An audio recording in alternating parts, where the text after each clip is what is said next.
Албетте, Кыргызстанда баары жыргап идеалдуу болуп кете элек. Дагы эле көзү тойбой уурдап аткан уурулар, дагы эле жаны тынбай аздыр көптүр кызматка ээ болгондор тырышып, оозуна арам тамакты болушунча сугунуп алууга аракет кылып жатканы чындык. Жөн эле адамдарды өзүнүн кулундай көрүп, тоготпой, мамлекет берген кызматты атасынан мурастап алгандай болуп, элди статусуна карап мамиле кылып, тааныш билиши барларга өзгөчө, тааныш билиши жокторго өзүнчө, акчасы барларга башкача, акчасы жокторго башкача мамиле кылып, орто жолдо өлкө жетекчилигине түздөн түз терс көз караштарды жаратып жаткан уятсыз бети жок жетекчилер дагы, жөнөкөй кызматкерлер дагы аз эмес. УКМК күн сайын кимдерди гана кармап, кимдерди гана тарбияга чакырып жаткан жок. Бирок Кыргызстаныбыз кичинекей болгону менен ууру кескилер ушунчалык көп экенин көрүп таң каласың.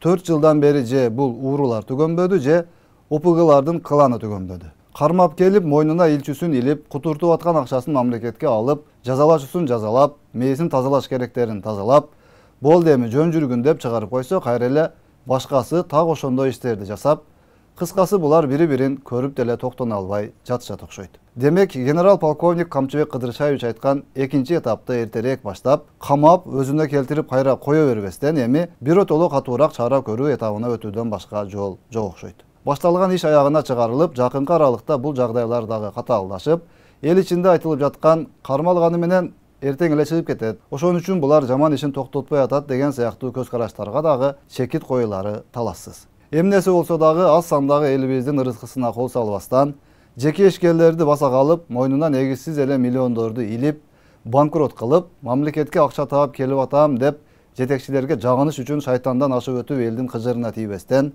адилеттүү болуп, мыйзамды сыйлап, өлкө жетекчилигин элге жаман көрсөтпөстөн, жети өлчөп бир кесип кызмат кыла турган мезгилде иштеп жатышканын унутушпаса болгону.